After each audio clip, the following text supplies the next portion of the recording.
എല്ലാവർക്കും നമസ്കാരം. നമ്മുടെ പുതിയ ഒരു ക്ലാസ്സിലേക്ക് നിങ്ങളെ ഏവരെയും സ്വാഗതം ചെയ്യുന്നു. കൃത്യം 9 മണിയായിട്ടുണ്ട്. നമ്മുടെ ക്ലാസ് നമുക്ക് ആരംഭിക്കാം.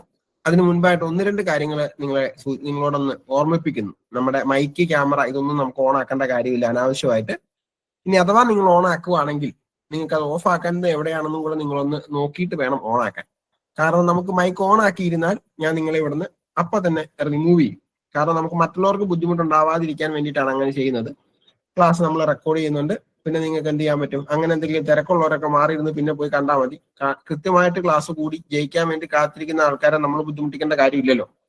അപ്പൊ അതുകൊണ്ടാണ് നമ്മൾ അങ്ങനെ ചെയ്യുന്നത്.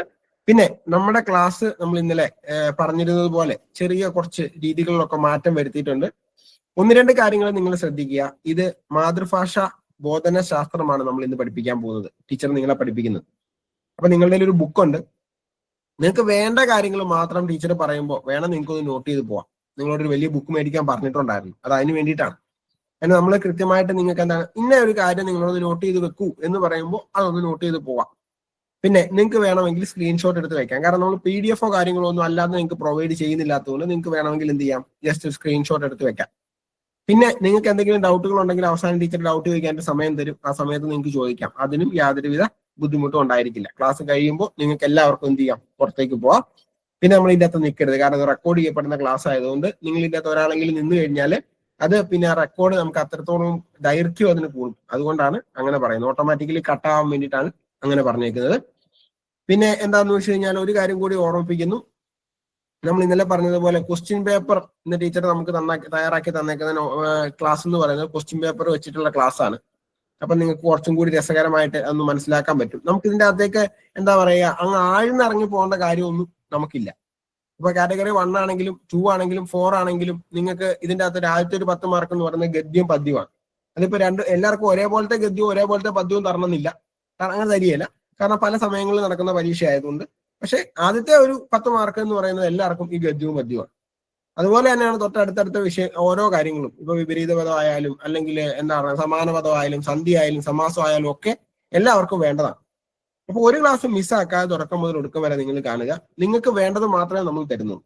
അതുകൊണ്ട് തന്നെ ഈ നമ്മൾ അതിൻ്റെ അകത്തേക്ക് അങ്ങ് ചൂടിനിറങ്ങി പോകാനുള്ള സമയം നമുക്കില്ല. കാരണം ബാക്കിയുള്ള ടീച്ചർമാരെല്ലാം വെയിറ്റിംഗ് അവരുടെ വിഷയങ്ങൾക്ക് വേണ്ടിയിട്ട്. ഓക്കെ, അപ്പൊ നമുക്ക് ഇന്നത്തെ ക്ലാസ്സിലേക്ക് കടക്കാം. നമ്മുടെ പ്രിയ ബഹുമാനപ്പെട്ട ക്ലാസ് നയിക്കാനായിട്ട് രേവതി ടീച്ചറിനെ സ്വാഗതം ചെയ്യും. അപ്പൊ എല്ലാവർക്കും നമസ്കാരം. സാറ് പറഞ്ഞതുപോലെ തന്നെ ഇന്ന് കുറെ മാറ്റങ്ങളൊക്കെ വരുത്തിയിട്ടുണ്ട് കേട്ടോ. അതായത് ഇന്നലെ നമ്മള് ജസ്റ്റ് സിലബസ് എന്തായിരുന്നു, എങ്ങനെയാണ് പഠിക്കേണ്ടത് എന്നുള്ള കാര്യങ്ങളാണ് പറഞ്ഞത്.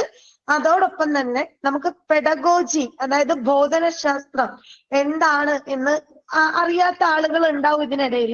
അപ്പൊ ജസ്റ്റ് എന്താണ് ബോധനശാസ്ത്രം എന്നതുകൊണ്ട് ഉദ്ദേശിക്കുന്നത്, അതുപോലെ ഒരു നല്ല അധ്യാപകൻ എങ്ങനെ ആയിരിക്കണം, പിന്നെ നമ്മുടെ പഠന ലക്ഷ്യം എന്താണ്, ഭാഷാ പഠനത്തിന്റെ ഉദ്ദേശം എന്താണ്, ഇങ്ങനെയുള്ള ബേസ് ആയിട്ടുള്ള കുറച്ച് കാര്യങ്ങളായിരുന്നു ഇന്നലെ പറഞ്ഞിരുന്നത്.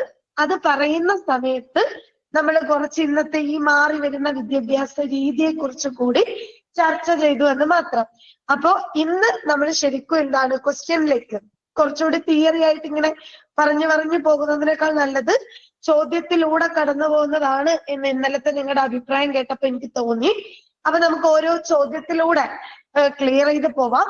അപ്പൊ ആദ്യത്തെ ക്വസ്റ്റ്യൻ കഴിയുമ്പോൾ ഞാൻ ക്ലിയർ ആണോ എന്ന് ചോദിക്കുന്ന സമയത്ത് തന്നെ നിങ്ങൾ എന്ത് ചെയ്യുക, നിങ്ങളുടെ ഡൗട്ടും കാര്യങ്ങളൊക്കെ ചോദിച്ച് അത് ക്ലിയർ ചെയ്ത് തന്നെ പോവാം. അപ്പൊ ഇന്ന് നമ്മളൊരു 30 ക്വസ്റ്റ്യൻസ് ആണ് നോക്കാൻ പോകുന്നത്. ഈ 30 ക്വസ്റ്റ്യനകത്ത് നിങ്ങളൊന്ന് ശ്രദ്ധിക്കുക. പരീക്ഷയ്ക്ക് എങ്ങനെയാണോ നിങ്ങൾ ഒരു ക്വസ്റ്റ്യൻ വായിക്കുന്നത് അതുപോലെ വേണം നിങ്ങൾ എന്ത് ചെയ്യാൻ, ചോദ്യം വായിക്കാനും ഉത്തരം പറയാനും. അപ്പൊ റെഡിയല്ലേ? ഒരു പേപ്പറും പെന്നൊക്കെ എടുത്തു വെച്ചിരിക്കുക. അറിയാത്ത കാര്യങ്ങൾ നോട്ട് ചെയ്ത് പോവാ. എത്ര എണ്ണം ശരിയാണ് എന്നുള്ള കാര്യങ്ങൾ കൂടി നോക്കാം കേട്ടോ. അപ്പൊ മാതൃഭാഷാ ബോധനശാസ്ത്രം എന്താന്നൊക്കെ ഇന്നലെ നമ്മൾ പറഞ്ഞിട്ടുണ്ട്. ഇനി ഈ ഭാഗത്ത് നിന്ന് എങ്ങനെയാണ് ചോദ്യങ്ങൾ ചോദിക്കുന്നത് എന്ന് നോക്കാം. ഒന്നാമത്തെ ക്വസ്റ്റ്യൻ നമുക്ക് നോക്കാം അല്ലെ?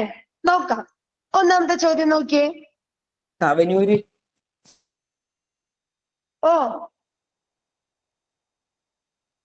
ഓക്കെ, ഒന്നാമത്തെ ക്വസ്റ്റ്യന്റെ വോയിസ് ഒക്കെ കേൾക്കാൻ പറ്റുന്നുണ്ടല്ലോ? ക്ലിയർ ആണല്ലോ? ചോദ്യം നോക്കിയേ. സംഘപ്രവർത്തനം വിലയിരുത്തുമ്പോൾ പരിഗണിക്കേണ്ട സൂചകങ്ങളിൽ പെടാത്തത് ഏത്? സംഘപ്രവർത്തനം വിലയിരുത്തുമ്പോൾ പരിഗണിക്കേണ്ട സൂചകങ്ങളിൽ പെടാത്തത് ഏത്? പ്രവർത്തനങ്ങളുടെ നേതൃത്വം സ്വയം ഏറ്റെടുക്കുന്നു, സംഘത്തിലെ മറ്റുള്ളവരോട് സഹകരിക്കുകയും അവരെ സഹായിക്കുകയും ചെയ്യുന്നു, വ്യക്തിഗതമായി പ്രവർത്തനങ്ങൾ ചെയ്യുന്നതിലെ മികവ്, മറ്റുള്ളവരുടെ അഭിപ്രായങ്ങൾ മാനിക്കുകയും അവരുടെ അഭിപ്രായങ്ങൾ അവതരിപ്പിക്കുകയും ചെയ്യുന്നു. ഇതിലേത് ആൻസർ? യെസ്, നിങ്ങൾ രശ്മി മിസ്, ദിവ്യ മിസ്, സുമിത മിസ് ഒക്കെ ആൻസർ പറയുന്നത് ഓക്കെ സി ആണ് എന്ന് പറയുന്നുണ്ട് അല്ലെ. വ്യക്തിഗതമായി പ്രവർത്തനങ്ങൾ ചെയ്യുന്നതിലെ മികവ് ആണോ? എല്ലാവരും ഒരേ അഭിപ്രായക്കാരാ? അതന്നെയാണോ ഉത്തരം വരുന്നത്? ആരും വ്യത്യസ്തരായിട്ട് ആരുമില്ല. ശരി, അങ്ങനെയാണെങ്കിൽ നിങ്ങൾ പറഞ്ഞ ആൻസർ എന്താണ്? കറക്റ്റ് ആണ് അല്ലെ. സംഘപ്രവർത്തനങ്ങള് എ പറയുന്നുണ്ട്. അശ്വതി മിസ് എ പറയുന്നത്. അപ്പൊ ഇവിടെ എന്ത് ചെയ്യണം? ഈ ക്വസ്റ്റ്യന്റെ ആൻസർ വരുന്നത് ഓപ്ഷൻ സി ആണ് കേട്ടോ. ഓപ്ഷൻ സി, വ്യക്തിഗതമായി പ്രവർത്തനങ്ങൾ ചെയ്യുന്നതിനെ മികവ്. എന്തുകൊണ്ടാ ഓപ്ഷൻ സി വന്നേക്കുന്നതെന്നറിയോ? നമുക്ക് സംഘപ്രവർത്തനം എന്നതുകൊണ്ട് ഉദ്ദേശിക്കുന്നത് എന്താണ്? സംഘത്തില് മറ്റുള്ളവരെ സഹകരിക്കുന്നു, എല്ലാവരുടെ അഭിപ്രായങ്ങൾ ഉൾക്കൊള്ളുന്നു അല്ലെ, എല്ലാരെയും അങ്ങോട്ടും ഇങ്ങോട്ടും സഹായിക്കുന്നു. അപ്പൊ ഇതൊക്കെ സംഘപ്രവർത്തനത്തിന്റെ പ്രത്യേകതകളാണ്. ഇനി എ പറയുന്ന ആൾക്കാർ, നമുക്ക് ഒരു സംഘപ്രവർത്തനം വിജയിക്കണമെങ്കിൽ എന്ത് ചെയ്യണം? ഇപ്പൊ ഒരു സ്കൂളിൽ ഒരു പരിപാടി നടത്തുവാണ് അല്ലെ. ഈ പരിപാടി നടത്തുന്ന സമയത്ത് ഞാൻ പറയാണ്, അശ്വതി മിസ്സേ നിങ്ങളാണ് ഇതിന് പ്രസംഗം പറയേണ്ടത് എന്ന് പറയുമ്പോ അശ്വതി മിസ് പറയാണ്, അയ്യോ ഞാനോ? മൈക്ക് ഒന്നുകൂടെ ഒന്ന് അടുപ്പിച്ച് വെക്കാമോ? എന്ത് പറ്റി? സൗണ്ട് ഇടയ്ക്ക് വിട്ടു പോകുന്നു. ഹെഡ്ഫോൺ വെച്ചിട്ടുണ്ടല്ലേ? ഇല്ല. ഇപ്പൊ ഓക്കെ ആണ്, ഇപ്പൊ കറക്റ്റ് ആണ്. ഓക്കെ, അപ്പൊ അശ്വതി മിസ് പറയാണ്, അയ്യോ പ്രസംഗോ ഞാൻ പറയില്ല. ഇനി കുട്ടികളെ ഒക്കെ റെഡി ആക്കേണ്ടത് ഇന്ന മിസ്സിന്റെ ഉത്തരവാദിത്താണ്. അപ്പൊ മിസ് പറയാണ്, അയ്യോ അത് എനിക്ക് പറ്റില്ല. അങ്ങനെയാണെങ്കിൽ സംഘപ്രവർത്തനം വിജയിക്കുവോ? ഇല്ല അല്ലെ. മറിച്ച് എന്ത് വേണം? ഒരു പരിപാടി നടത്തുന്ന സമയത്ത് ഇത് ഞാൻ ചെയ്തോളാം, സ്റ്റേജ് ഡെക്കറേറ്റ് ചെയ്യുന്നത് ഞാൻ ചെയ്തോളാം, കുട്ടികളെ ഞാൻ റെഡിയാക്കിക്കോളാം, ഇങ്ങനെ ഓരോരുത്തരും ഓരോ പ്രവർത്തനങ്ങൾ സ്വയം ഏറ്റെടുത്താലേ ആ സംഘപ്രവർത്തനം എന്ത് ചെയ്യുള്ളൂ? മികച്ച രീതിയിൽ ആ പരിപാടി നമുക്ക് പൂർത്തീകരിക്കാൻ പറ്റൂ. അപ്പൊ ഉറപ്പായിട്ടും പ്രവർത്തനങ്ങളുടെ നേതൃത്വം സ്വയം ഏറ്റെടുക്കണം. അപ്പൊ എ എന്തായാലും സംഘപ്രവർത്തനത്തിൽ വരുന്നതാണ്. പിന്നെ ബി നമ്മൾ പറഞ്ഞു, സംഘത്തിലെ മറ്റുള്ളവരോട് സഹകരിക്കുകയും അവരെ സഹായിക്കുകയും ഒക്കെ നമ്മൾ ചെയ്യണം, അതാണ് സംഘപ്രവർത്തനം. സിയോ, വ്യക്തിഗതമായി പ്രവർത്തനങ്ങൾ ചെയ്യുന്നതിലെ മികവ്. ഒരിക്കലും സംഘപ്രവർത്തനത്തില് വ്യക്തിഗതമായി പ്രവർത്തനങ്ങൾ ചെയ്യുന്നതിലെ മികവിനെ പരിഗണിക്കില്ല. എന്തുകൊണ്ടാ? ഇപ്പൊ നേരത്തെ പറഞ്ഞ പോലെ ഒരു സ്റ്റേജ് പരിപാടി നടത്തുന്ന സമയത്ത് എന്റെ ഡ്യൂട്ടി എന്താ? സ്റ്റേജ് ഡെക്കറേറ്റ് ചെയ്യുക എന്നുള്ളതാ. ഞാൻ അത് മാത്രം സൂപ്പറാക്കി ചെയ്തു. കുട്ടികൾ റെഡിയായോ, അടുത്ത പ്രഭാഷണം നടത്താനുള്ള ആൾ വന്നോ, ഇതൊന്നും ഞാൻ ശ്രദ്ധിച്ചില്ലെങ്കിൽ ആ പരിപാടി സൂപ്പറായിട്ട് കഴിയോ? ഇല്ല. അപ്പൊ എന്താ? വ്യക്തിഗതമായി എന്റെ പ്രവർത്തനം മാത്രം ഞാൻ മികച്ചതാണ് എന്ന് നോക്കിയത് കൊണ്ട് യാതൊരു കാര്യവും ഇല്ല. അപ്പൊ എല്ലാം കൃത്യമായിട്ട്